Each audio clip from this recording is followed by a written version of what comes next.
Word to your mother, boys and girls. It is your boy, Sniper West, coming at you here from WizardsSportsPicks.com. I am here with the usual cast of characters, including the Wiz. The Wiz is making a guest appearance on the Sports Lair tonight. And why not? I mean, it has your name on it. It's Wizards Sports Lair. That means you obviously are more entitled to be here than any of us, that's for sure. Quick question for you, Wiz. So we're going to hit the Derby real quick. I know you got some other podcasts you're doing and stuff, but I have a very quick question for you. So I know you're working really hard over there, and you deserve yourself a drink. I know you have a little vodka cocktail over there, which there ain't nothing wrong with. It's 5 o'clock somewhere, as they say. I know it's actually 6 o'clock right now out there in Connecticut. But let me ask you this.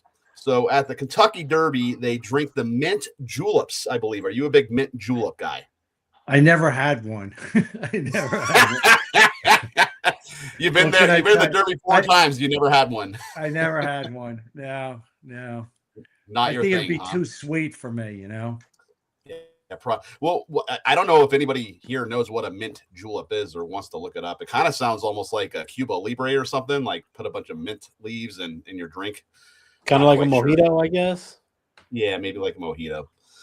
But that's okay. We're going to talk some Derby real quick here, as I stated. So we have the Oaks actually on Friday, and then we have the Derby on Saturday. You want to just hit the Oaks real quick and tell us your thoughts on the Oaks real quick, Wiz? Well, the Oaks, like the Derby, is a great betting race. There's no standout. It's a large field. It's the female version of the Kentucky Derby, all 3-year-olds. So both races are 3-year-olds.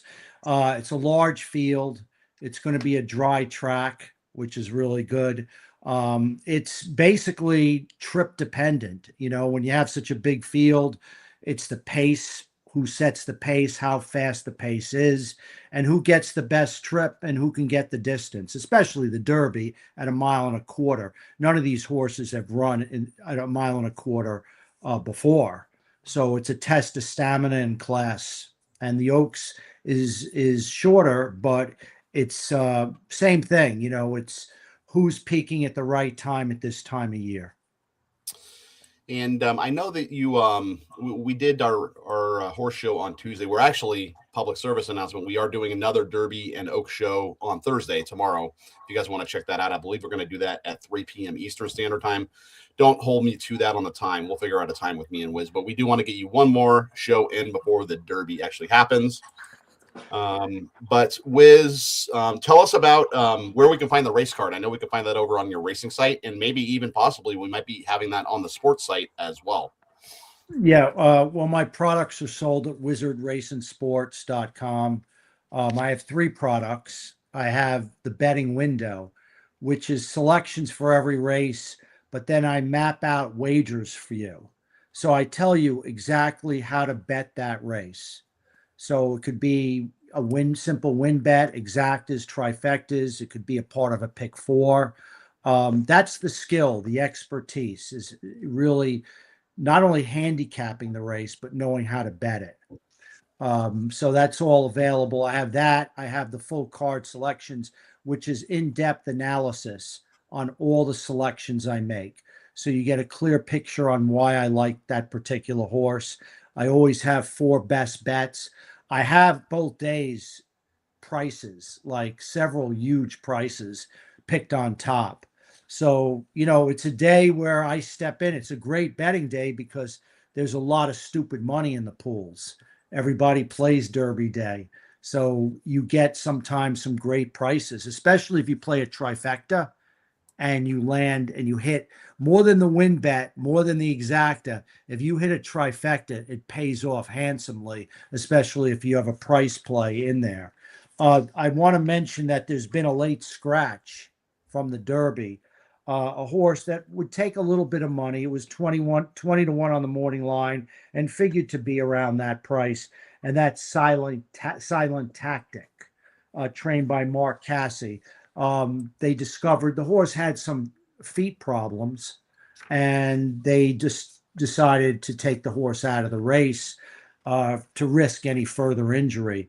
The horse that draws in has 0 chance, and that is number 21, Great White. They have him 50 to 1 on the morning line. To me, he can be 300 to 1. He has like 0 chance to hit the board. But right now, that's the only defection. And, we still have a few days left and we could see another one, another defection or two.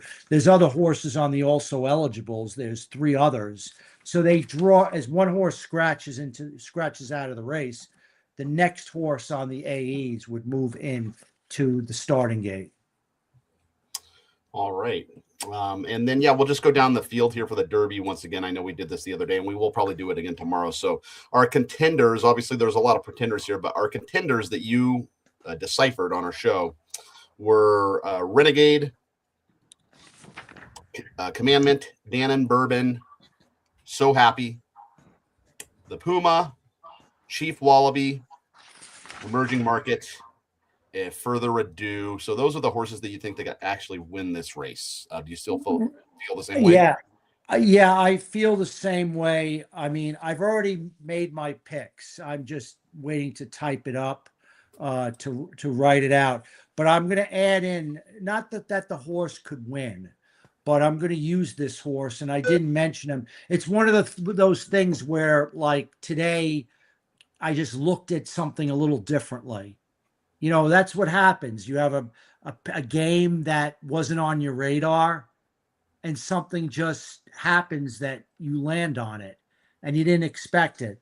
So I have a horse that'll probably 30-1 that I'm not going to leave off my tickets. And so I add this horse in, and that's Incredibolt, who won the Virginia Derby. He's 20-1 on the morning line. So basically, I don't think the horse is going to win, but I wouldn't want a horse like that at big odds to beat me in a trifecta. So I'll add that horse in. That is not impossible to blow up the tickets for a good payoff. Yeah, there you go. The jockey Jaime Torres on Incredible there. So I saw you on another podcast the other day. Wiz, are you still entertaining the superfecta, or are you going to see how the day goes first? Well, it depends on how much. It's crazy. Most of the time, you can play a 10-cent superfecta. On Derby Day at the track, if you're at Churchill, they don't allow that. It's $1. And that's because they don't, or maybe it's even $2. I don't know. That's because they don't want to tie up the lines with people betting 10-cent supers. I'm wondering if it'll be available off the track, like in an ADW. If it is, I will bet some superfectas for sure. Not at $1. $1 is too much because that costs a lot of money. But I primarily I'm attacking the trifectas and a win bet. So that's my strategy. And the important thing to remember with the superfectas is it's overall, right? In that last leg, the fourth hole. Yeah. Just remember that nobody's that smart that we can pick a horse that hits the bottom of the trifecta. So your best friend is the all button, especially even in the trifectas. I'll do an all. Not in the Derby because they're horses I just don't like at all. I could throw out like 9 of them that are not going to be first, second, or third. All right. Well, there you have it. The Wiz giving us some final thoughts on the Derby. We do have that show tomorrow, so you can check that out. That'll be a longer show. We'll probably talk for maybe 30, 45 minutes and go over the Derby one last time. And once again, Wiz, where can everybody find the products? Wizardracingsports.com and hopefully on our Wizard Sports site too. We'll know about that tomorrow. I'd like to throw it up there just to get people to come to our sports site and see how good it is. Just see, I expect a lot of changes coming up. I love the way things are going. The way Wes is organizing these videos, and we can't do more than we're doing. I mean, we're really it's a sense of community. We all care. I mean, I don't know of any sports site that really gives a shit like we do. I mean, about our people too, more importantly. All right, well, there you have it. A guest appearance from the Wiz on the Wizards Sports Lair here on Wednesday evening. Wiz, enjoy that cocktail. You deserve it. A lot of hard work. And we'll Be catch good, you on the other guys. pod. Okay. Yeah, we'll catch you on the other Take pod care. later. Take care. Yeah, Tom. thanks for Take care, coming on, Dave. Wiz. Good seeing you. My pleasure. Take care, guys. See you, Wiz. All right, bye-bye. Have a good one. All right, there he goes, the wizard, Mr. Michael Kipnis. All Either right, you fella. guys, either you guys wagering on the Derby or you tailing his plays. Yeah, I probably I will. mean, I'll casual bet it, but I'm not. I don't get hardcore into it. Have Joey try and tell me what to pick. Yeah, so funny. Well, Joey's talking to the Wiz anyway. So, although I know Joey's been kind of capping the horses lately too. So I'll tell you a funny story. So long time ago in a galaxy far away, this is way before I even started sports betting or anything. I was probably in my early 20s or something. Probably barely old enough to even place wagers, but I went to an OTB with some friends. And I knew nothing about what I was doing. They just kept telling me to do these trifectas and all these horses. And so I did. I think I blew through like $50, $60 or something. And we were going to leave. I had like 20 tickets and I didn't even know if I won or lost. Like I was that green behind the ears with, horses. And so we're leaving. I'm going to throw all my tickets in the trash. I said, what are you doing? You got to go scan your tickets and just see if you have a winner. You never know. So I had 20 tickets. I scanned the first 19 of them, all losers, and I scanned the 20th ticket, and it was a try that hit and it won me $1,200. Oh wow! Yeah. And I was literally, I kid you not, I was literally about to throw all the tickets away and walk out of there. So scan your tickets, ladies and gentlemen. If it's not done electronically, if you're getting paper tickets, please make sure you go scan those and make sure that they are not winners that you're throwing in the trash can. So how are we doing tonight, Mr. I think it's a big thing with the horses, though. I've seen, I don't know much about it. I love listening to the Wiz talk about it, but I've heard that you can get some big payouts off of those 10-cent wagers if they hit. Yeah, especially if you have a 30-1 in there or a 35-1 or 40-1 or something. Yeah, the odds, they add up quick. Ask Tom. He knows all about it. So Absolutely. Anyway, Just like so we have Mr. David Delano here. You can follow him on Twitter at GetSportsStrong. Mr. Tom Macrina at Ray Cape over on Twitter. We're going to talk some sports, ladies and gentlemen. And you guys want to hit the NBA or NHL first? Let's hit the NHL. All right, let's do it. So we have tonight. We'll hit a couple games tonight. I want to focus on the games tomorrow, though, just because this video is going to be out for 24 hours by then. But we'll talk about the games tonight really quickly. So Montreal and Tampa Bay. It's been a very close-knit series. I think both teams have scored 11 goals. I think Montreal's done a little bit better on the power play, but Montreal, remember, they were plus 150 or plus 140 in game one, and they won. They're plus 140 again tonight. I like, Tom and I were talking about them on the wraparound, and both of us like Montreal a lot. You want to give some reasoning on Montreal really quick, Tom, for tonight? The Habs, I've been backing them pretty much all season. I talked about them a lot just for the playoffs here. But this series has been going back and forth, win, lose, win, lose. It's time for Habs to win right now. But, they have no issues playing in Tampa. And as I've been saying all along, I think Tampa Bay gets priced like their name rather than how they've been playing. This is an even series. Just the one plus 145 is just too much to be laying with the Habs. You got to take that. You have any thoughts on this game, Montreal, Tampa, Dave? I mean, I agree with the price. I like Montreal too. I don't see how you could take Tampa. This series has been so even. I mean, we've seen every single game decided by a goal. We haven't seen Tampa score more than 3 goals. This team, I mean, their record on paper has been great, but they've been a little inconsistent when you watch them. So, yeah, an even series and the plus 142 is pretty crazy to be able to get Montreal as a dog. You can't lay the 170. I like Montreal too, definitely at this price. Yeah, not bad. Catch them plus 140. Looking at Pittsburgh and Philly, we know who Tom is rooting for here. I do have a premium play on this game, so I'll stay away from it. Tom, what do you think about your hometown Flyers?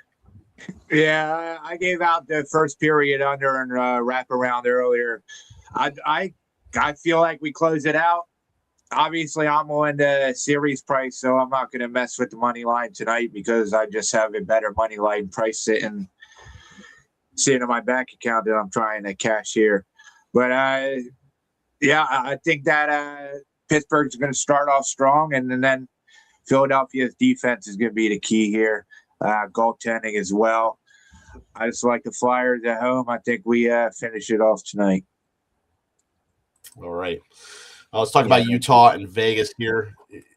Dave, do you concur with the Flyers? Yeah. We can. I know we were limited for time. We can move along, but I agree. I think the Flyers are going to end it tonight. So I like Utah against Vegas tonight, plus 140. We're liking the dogs, Tom. I know you love yourself some dogs. I like them tonight too. I think the Mammoth play well. They're here in Vegas. Vegas can be very inconsistent at times. I like the Mammoth to get it done. You guys like anything here in this game? I got to play on Utah as well. I think Vegas. I mean, similar to that Lightning and Canadian series. I mean, this series has been pretty evenly matched, and also with the Golden Knights, they're a team that you see priced quite a bit. I mean, with them being in Vegas, I know people want to, looking for action. There's always going to be a little bit of a bias in the tax because people go into the Golden Knight games right there, at Mandalay Bay, and can walk right in there to want to bet on the Golden Knights. But I mean, minus 166, I think it's a little crazy. I am personally on. I have a wager on this, and I'm on Utah. All right, there you go. You get some dogs on the Wizards Sports Lair tonight. Everybody, don't forget, go to wizardsportspicks.com. That's where you want to find all your sharp action. Regarding tomorrow, we only have 2 games tomorrow. How do you feel about the Wild and Stars tomorrow, Tom? I actually think the Wild close it out. They're home. Yes. Yeah, this game's at home. I just think when these teams have been close, they've been close. But when one team has been better, it's been Minnesota the whole time. Their goaltending looks good. All aspects of the ice, I think they've been better than the Dallas Stars. I think they close it out.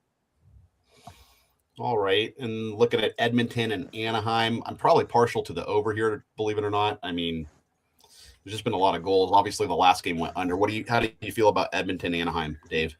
I like the over too. I mean, yeah, it went under last night, but that was a little bit of a weird game. I mean, it was 4-1 going into the third period, so it still looked like they were in a good position to get the over, but we didn't see any scoring in that final period. The Ducks only scored 1 goal. And in this game, I mean, the Ducks didn't hold the Oilers down. The Oilers really took their foot off the gas with that big break, with that big lead. But I think that we're going to see more scoring from Anaheim. So we haven't seen the Oilers be slowed down yet. Anaheim's going to play better at home, and their MO after scoring 1 goal is going to be to put more goals on the board. I think both of these teams get to at least 3 goals, which means that the under can't cash. So 6.5. It seems like a high total, but not for this series. I think this is a good time to jump back on the over. And Edmonton, I know that they've, after a couple of Stanley Cup runs unsuccessfully, I think that they go out though this year. I know they had a big win yesterday, but I think the Ducks handle business at home, coinciding with the over. So I like Anaheim in the over. Tom, how do you feel? Yeah, I think we got good prices here because of how Anaheim finished out the regular season. But if you watch these games, you can see that they're the fresher. They're more ready to play here. I agree with David. I think Oilers are done here. They look like the more tired team. Yeah, I think Anaheim wants it more. I like the Ducks. I think they win it tomorrow too. All right, so there's your hockey thoughts for Thursday evening. Moving over to the NBA, we have Orlando and Detroit here on Thursday Hold on, real night. quick before we do NBA. Do you have any thoughts about the NBA lottery, the new setup? Go ahead and break it down for those who don't know, because I'm not even sure I'm caught up with all the new stuff. So go ahead and break it down for us, Tom. Yeah, so it looks like the bottom 3 teams of the season have less of a chance to get that number 1 ball. There are more teams in it. I think 16 are in the actual draft lottery. Is that for this year? 2027. So this year will be generally how we've had it the last few seasons. So next season's lottery will be this new way. but they're trying to curb tanking. I don't know how much it works. I think you're still screwing the smaller market teams like Utah. Yeah, but Utah was still tanking. I mean, they Utah was still tanking some of those games, sitting Markkanen and George. So small market or not, the Jazz were definitely tanking this year. They weren't going all out. Oh, yeah, absolutely. They're a good tanking team too, because they keep it close most of the game, and then all of a sudden they lose by 20. Yeah. Well, my thoughts on it, you're preaching to the choir here, because I've been saying that for quite a while. They need to basically reward the teams that barely missed the playoffs, and the teams that tanked and they were terrible. That sucks to be you. Try to play better and try to get yourself at least close to the playoffs, and you'll have a better chance for the lottery. I mean, then you get to the problem though. The teams that are going to be like in the play-in, maybe they're like, oh, you know what? Let's just, we can just lose 2 games, then we'll barely miss the playoffs, and then we'll get the number 1 seed. So it's like the reverse of the situation. Yeah, but I don't know that it would work like that, because I mean, if you're going to be in a play-in, I think you want to be in a play-in no matter if you think you can win a championship or not. I mean, it's kind of a big deal to make it the play-in, especially if you can get out of the play-in into the playoffs. It's impressive. Look at the Magic. I think the only way you fix it is every team has to have an equal amount, like exact the same percentage to get the number 1 overall pick. Then it's like, no team has an incentive to tank. I don't know if I agree with that completely, with everybody having the same. I think though, if you're in the bottom 3 record wise, you shouldn't be able to get a top 3 pick. That's what I would do. But I like the changes. I mean, for us, even the last 2 months of the season, sometimes it's so unbearable talking about the NBA. You have these 18.5 point spreads in a team that just really doesn't care. It's just kind of ridiculous. Just following it towards the end here, but yeah. So okay, well, there's our thoughts on the new lottery policy. So moving on to the NBA, we do have the Magic and the Pistons here. Poor Detroit, man. I can't believe they're a 1 seed. They don't look like a 1 seed at all. It's a lot of points here too, man. It's this is tonight. Yeah, this is tonight's game. Yeah, it's a lot of points, man. 10.5 points. That's a lot of points for Detroit to be laying versus a team that looks better than them right now. The problem with the Pistons, the Magic just match up very well against them. Dave, what do you have thoughts on this game tonight? Yeah, I like the under. I know it's 210.5 is a pretty low total, but I like the under. I mean, the Pistons haven't scored more than 105 points yet in this series. Even the one game that they won by 15. It was a 98 to 83 game. So I think that it's hard to trust. It is a desperate situation for Detroit. That's a lot of points, but the Pistons' path to winning this is going to be, defense, ugly game. So 210.5, low number, but I like the under tonight. I think it's a little bit of an overreaction. It's a desperate situation for Detroit, but I don't see a whole lot of value there on the side. So under 210.5 is the way to go for me. Yeah, we go from 10.5 spread to another one with Cleveland and Toronto. Cleveland laying 10.5, over under 219.5. Remember, Toronto, they were an under team this year, though. They were 35-51 to the under on the season. I kind of like the under in this game, to be honest with you. Tom, what do you think about Toronto, Cleveland? Nothing really. I don't want to take Cleveland with all those points. I kind of feel like Toronto will keep it close. But we're getting back to Cleveland, which in this series, the home teams have won, covered each time. So, there's really nothing I like here. Dave, I know you follow the Cavs pretty close. Yeah, it's like Tom said, it's not a great number. I would lean on Toronto. Wonder how much the home court advantage is gonna matter. I mean, they gave, especially that game 4 was so ugly, but Toronto defense giving the Cavs some issues, some chemistry issues. Donovan Mitchell, I know he's gonna look to redeem himself, and I like Donovan Mitchell, but man, sometimes when he's off, it can get a little tough, man. Just kind of chucking up shots and trying to do a little too much. I think that we're going to see a little bit of a lower scoring game. It's a 2-2 series. This is a huge game. So with it being a lower scoring game, I think both teams are going to be locked in at 10.5 seems a little bit of an overreaction. I think Toronto, third time here in Cleveland, they're going to play better. And I think the Raptors will cover that 10.5. Yeah, Cavs haven't been a good ATS team all season either. So that even with James Harden, it's a lot of points. Yeah, I mean the Raptors were still. I mean, though they were at home, they were the dog the last 2 games. They won outright. So it's a lot of points here. Yeah, I mean, between the first 2 games we talked about, I feel like the Pistons would be a blowout more than the Cavs would. That makes sense. It's a good spot for Pistons. I don't know about the Cavs. Yeah, because Orlando's still in a position where they can. I don't want to say waste a game, but they're on the road.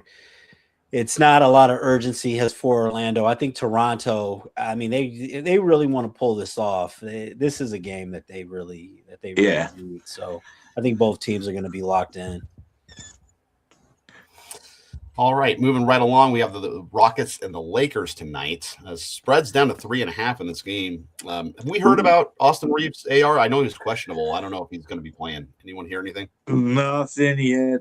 I'm still seeing game time decision. But, I'm guessing he's not going to play. I'd leave him out anyway. Yeah, to be honest with you, I really have no opinion on this game. I mean, we could talk about it a little bit, but I have no idea what's going to happen in this game. I don't know if the Rockets are actually going to show up. Obviously, no KD here also. It's kind of a tough handicap, in my opinion. Dave, I'm sure you probably have. You hail from Houston. I know you follow the Rockets pretty closely. You have any thoughts? Yeah, and no, you make a good point, Wes, because I follow this team so closely this year, and I'm a little up in the air as far as anything can happen. I mean, on the surface, it seems like a game that Houston, I think knowing that Kevin Durant's not going to be in and guys knowing their roles deeper in the series, it seems like a game that Houston can win. But they're so hard to trust. It's just wondering, are they going to give up or not? I think Ime Udoka is a good coach, but I'm kind of wondering, I'm worried if the team's going to quit on him. I know he's, that hard-nosed coach, but I haven't seen him really. It's still nice to see coaches take accountability for adjustments and things. And every time the Rockets lose, he's either saying these guys are soft or mentally weak. They're not ready for the moment, but it's almost, he's like, look, I know what I'm doing, but I don't know about these guys. So, yes, he does. That's exactly what he does. It's crazy. Some of his press conferences are wild, the things he says. Yeah, so I don't know. I think the Rockets have a chance tonight, but I don't have any money on this one. I think I'm leaning Rockets, but it's really hard to trust them, man. It really is. Yeah, all right. Well, moving right along, let's move to Thursday. So we have the Knicks and the Hawks here. Obviously, Atlanta on the brink of elimination. New York trying to get it done in Atlanta. It's -2.5. I don't know. I would probably lean the Knicks or pass here. What do you think, Tom? Yeah, I agree. Sometimes I feel like when these teams have to close out games and they have to go off the road, it's more like a game 7 to them because they want to go home by themselves, not with the other team following them. Knicks the last 2 games have been the superior team. This looks, I don't think Atlanta has a chance. Wait, what's the spread on it? 2.5. All right. Yeah. So I'd take the Knicks. I probably like the over too. Yeah, I like the Knicks too, man. I mean, the Knicks have pretty much, it's 3-2. They pretty much dominated this series. Atlanta's had two wins by a point, and the rest have all been Knicks double-digit wins. Once the Knicks fell behind 2-1, and we've seen them just crush the Hawks the last 2 games. Atlanta, not really. I know the Knicks haven't been a great road team overall, but they were nice the last time they played in Atlanta, and Atlanta's just really not the toughest place to play, just historically. So I think the Knicks have found their groove, at least for now in this series, and I think that I think New York is going to go ahead and handle business. Really nice price there for the Knicks. I like the Knicks. Well, looking at the 76ers and the Celtics, remember the Celtics, they shot lights out back in game 4, or I guess it was, in game 4. And then in game 5, they couldn't hit water if they fell out of a boat. They didn't even score 100 points. Tom, it's your Sixers. What do you think about your Sixers tomorrow? Yeah, and Embiid looked amazing last night, which is good to see. What's the spread on that one? 5.5. Oh, that's it. I have six, I have some 6.5s out there too. Yeah, I'd take it a little bit higher, but they're coming back to Philly. They've showed that they can suppress the Boston offense. It's going to be tough, but I think if we could get a game 6, game 7 might be written on for us to move on to the next round. But I think they're going to play hard in front of the Philadelphia crowd. We'll be ready to go. Yeah, I disagree. I'm surprised that the Celtics played as poor as they did the last one, but I think this is a good buy low spot on Boston. We'll see. But I think that Boston is going to win this game by double digits. I like the Celtics to cover. Yeah, well, talking about favorites to cover, so we're kind of like the Knicks. We kind of like the Celtics. We got the Nuggets and Timberwolves. I kind of like the Nuggets, to be honest with you. I mean, in Minnesota, they just got a raw deal with no Ant, no DiVincenzo. They're just completely banged up, and it's a shame because obviously the Wolves probably would have won this series, but I don't know if they can recover from this. I think Denver blows them out. Here again, the line's only 5.5, but Timberwolves are just depleted, man. Yeah. No, 5.5 is, I guess it's one of those things that seems like a lot of points, but when you look at how this series has gone, we haven't really seen we've seen the team that wins the game has won handily, at least as far as when it covers the spread. So I like Denver, and even though this series it was really ugly, points wise early on, and there were a lot of unders. I was on the over successfully last game. I kind of like the over again here. I think that because I like Denver, I think that a lower scoring game favors the Timberwolves a little bit more. Denver hasn't really been winning the lower scoring games, so I do think that we're going to see some points. Leaning on the over on this one and also on the Nuggets. Yeah, remember Denver, they were the number 1 over team in the association. I think it was something like 52 overs, and it's 54 and 33 to the over this year. So a lot of high-scoring games from the Denver Nuggets. All right, well, that covers some hockey and some basketball for tomorrow for you guys. You guys have any plays tonight on the MLB Diamond? Any thoughts? I know there's a lot of day baseball today. I saw that I saw the Angels. The White Sox came back and beat the Angels. I know the Dodgers were tied 2-2. I don't know what's going on with that game, but Dodgers lost 3-2. They lost the game. Shit. Yeah, they lost. Look at Tron. Yeah, Tron gave out the Marlins just as a value play. He almost got that. He almost won the one 2 days in a row, or 2 days ago too. Mm-hmm. And the Marlins swept the Dodgers. They maybe, arguably, should have. But you guys have any thoughts on the Diamond tonight? Let me see if I have any thoughts on the Diamond tonight. Actually, I think I do. But can I ask you what you think about the NCAA tournament adding the 8 extra teams? You like that? Oh, really? Yeah. No, I know nothing about it. I don't really follow for basketball. Yeah. Oh, I didn't even see that, man. Yeah. So that's official. What's that? Yeah, that's it's happening official? Next year. Sure is. Wow. So I guess, that's kind of interesting. I guess now you don't have those lower tournament. I guess they maybe want more teams because you see so many teams with the transfer portal and things just kind of refusing to play, even in the NIT, and you got the Crown. So I know the CBI and the CIT, which I like those tournaments personally, but I understand why they're not there anymore. I guess you're trying to get more teams not to opt out. I wonder if this is going to change. I wonder if they're still going to do the Crown. I guess you got this in the NIT, and then that's probably about it. But I guess they probably want more teams to opt out. Maybe they feel like teams that are just barely missing it are getting a little bit of an advantage with the transfer portal. I mean, who knows? But I don't really like it, man. I really don't. I don't like it because no, I think if you're playing in what I hope happens here.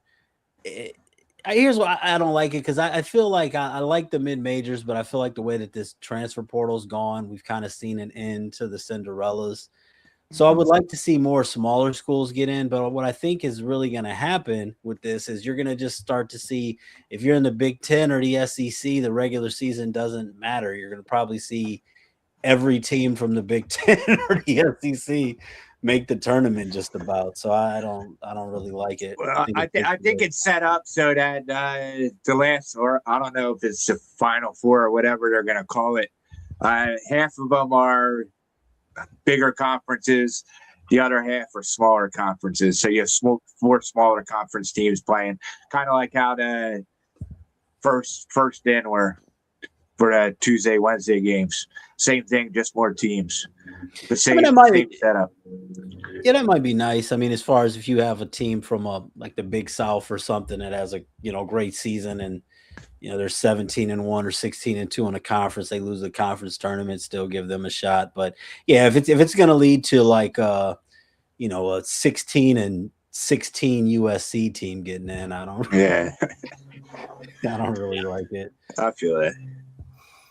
What's up with the college football? We're at 12, right, for college football for the tournament. Yeah, and they were talking about going to 16, and then maybe even 20 or something like that. I don't know. I heard they were going to stay at 12 for maybe a couple more years. I think 20 would be absolutely ridiculous. I think so too. Just way too much. There can be a thing as too much football, believe it or not. I mean, even last year when we had a couple games, I mean that just weren't any good, man. I don't really have a problem with how it is now, or even with 8. I think that right now can you really make a legitimate case for anybody who didn't get in that shouldn't have been in there? I feel like right now we're still getting to maybe 3 teams that don't deserve it in there. So I think we've got enough. Yeah. Well, speaking of football, so Tom, I know you have a UFL show. You're doing that tomorrow, right? Yeah, that'll be live at 7:00. Me and my buddy Loud Esmond. I actually went 3-1 on the show last week, so hopefully I'm bringing some more winners. But yeah, I'm excited to get how'd our boy Loud do? I don't know. We were on a bunch of same plays though. Oh, okay. So I'm sure he did decent. Nice. I have noticed the UFL. I haven't followed it as much as I used to, but I have noticed that the scoring which is probably good for TV ratings. I've noticed that the scoring has been up quite a bit from the last couple years. We used to see a lot of those lower scoring games. I don't know if you have any opinions on why we've been seeing that, Tom, or is the quarterback play better? I'm just noticing that we're seeing more points. We're seeing less 16-10 games and more of these 28-22, 45-27 type games. Yeah, I couldn't tell you because I've never watched it before this season. So I don't know. Like all these new teams they're new to me. They're new to everybody, but to me, they're just the same teams that I've just always known for the whole season. But Dorian Thompson-Robinson's in the league now. He's starting for the Stallions. So yeah, maybe the quarterback play is better. Yeah, the product's just unwatchable. It's probably better that you don't watch because you see guys dropping passes they should catch and quarterbacks just terrible throws, and I can't watch it. I mean, if you can find an edge to bet on it and make money, Ron Ace, we had him on, I think it was last week before the draft, and he was saying he was beating it regularly, but he couldn't watch it, so he didn't want to bet it anymore. But Dave, let me ask you this. So Tom's the kind of guy, he places his bets and puts his games out, and he doesn't watch the games. He goes and does other stuff. Do you like because I like to watch the games. I kind of feel like that makes me a little bit better of a capper to kind of, see what happens, especially with basketball and football, maybe not so much baseball. But what's your feeling on watching the games, whether you bet on them or whether you just release them as a premium play? I like to watch them, but I really don't watch many games like all the way from the beginning to the end. I like to watch a lot of different games and kind of tune in. It depends on the sport, but if we're just talking like basketball or hockey, I'll kind of look at a little bit of the first quarter, first period, kind of see how the game's going, maybe beginning or end of the second period, and it really depends on how close the game is. A lot of times, if I'm looking at a basketball game and it's a 20-point game at half, I might just not watch it. Then I kind of like to see if it starts to get around 8 points in the third quarter. So I pick my spots. Same thing with MLB. I kind of surf around and look at it. But I do like to look at it though, because as much as you can look at the stats and things like that, and I definitely think that that's, important. I still like to, there's certain things that you notice, and sometimes you get like a feel of just different ways, like the energy and things like that. So I do like to watch as well, but usually not all the way through. The hardest thing for me to watch is when I have the under, honestly. Yeah. It's very hard for me to watch with the under. A lot of times that's when I don't watch too much. It's just very aggravating sometimes. So Tom, what do you do when you don't watch your games? You just obviously you're on Discord all the time because I watch other stuff. I always have some sort of sport on my TV, but it's more background music than anything. Yeah. But yeah, I watch every Phillies game, Flyers, Sixers, Philadelphia sports. I watch them all. But otherwise, I flip to whatever's on. And then when I get a notification, if I won or lost, then I'll go back and see what happens. Yeah. Yeah, no, I'm the kind of guy. Mistakes. Yeah, I'm the kind of guy. I live in Vegas, so I could go to the sports book every night, but it's too crowded. And I mean, once you live in Vegas, it's a little different than going to Vegas. You go to Vegas, you want to hang out in the book the whole time, and the casino and gamble and have fun. You live here, it's you want to stay home. But I do have I have 2 big screens on the wall, flush mounted, and I have 3 tablets. So and also too MLB.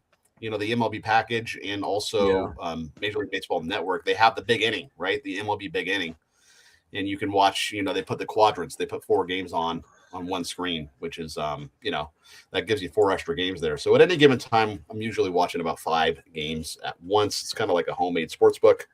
Been doing it for years, and I swear by it. It's a lot of fun. Get to watch the entire evening unravel. I'll say this, Wes. I'm always multi-view on YouTube TV. Yeah, multi-view. Yeah. Well, they have that. You ever seen that? Yeah, they have that for football. They have that for the football package too. Yeah. I'll say this, Wes. I'm always scoreboard watching, so a lot of times if I see a baseball game, it's like, okay, it's 3-2. They get a couple guys on bottom of the 7th. I'm flipping to it. Same with like NBA, it's like close game, or NHL, we have a 3-2 game, 3rd period. I'm always scoreboard watching. If it's a blowout, I might not go to it, but I'm always kind of scanning which ones I'm gonna check out based off of that. Do you guys ever do the lock screen updates when your phone's locked and you get the updates of like every run or every goal in the game? No. Too much. I swear by that, man. I'll have 10 different games on the lock screen at once, bro, and be watching them too at the same time. Oh yeah. Yeah, that's how we get down in this household. Let me tell you what. I'll say for some reason with college basketball and college basketball and college football, for me, out of the games that I bet on, it seems the ones that I like to watch the most are the ones that I know that people aren't paying attention to. And I guess I just feel like if it's like Alabama's playing or Florida's playing or Michigan's playing, there's going to be so much information out there that and so many different opinions. Sometimes it can be too much, but it's like if it's like Eastern Michigan or I don't know, Idaho or something, like I feel like there's things that I want to see for myself that I just feel like aren't going to be, that you're not going to be able to pick up on or really have as many people giving you information or reporting on it. That's just me. Sometimes I like to watch the obsolete ones more. I feel like I need to look at those more than the ones that everyone's talking about. Yeah, there's nothing like tuning into a Canapiac and Ryder game on a Friday night at 6:00. That's where you find your edges. That's right. Yeah. Well, the Wiz, he's he's a big fan of the MEAC, right? The MEAC. I believe that's Canapiac and Ryder and Merrimack and Sacred Heart, right? So, all right, ladies and gentlemen. Well, this has been another edition of the Wizards Sports Lair. My name is Sniper West. You can find me on Twitter at the Sniper Picks. That's Tom Macrina, aka Rycape. Find him at Rycape on Twitter. We have Mr. David Delano at Get Sports Strong. Tom, you're doing the pit stop later tonight, right? Yep, pit stop in about 45 minutes, 8:15. Then, I'll be on the wrap around with you tomorrow. Thursday, I have the UFL show, and then after that, we are doing an WNBA season preview show that I'll be on as well. So I'm busy the next before till the weekend, I guess. Yeah. Otherwise, make sure you get in the Discord too. Shoot me a message. Shoot anyone a message. All over at Rycape. You can find me everywhere. Get in there. Free plays. I got some WNBA thoughts I'll save for later, maybe next week. Yeah, well, Dave, if you want, it starts next week. So yeah, if you want, Dave, you're more than welcome to go on that show. I'm sure they'd love to hear your thoughts. I will keep my WNBA thoughts to myself, and that's because I just don't have very many of them. So, but I do handicap it for sure. I just couldn't name more than like 5 players in the league, other than your Caitlin Clark and Paige Beckers, and half the names I can't pronounce. It's like a bunch of Chine and Gumwakes and Gumake.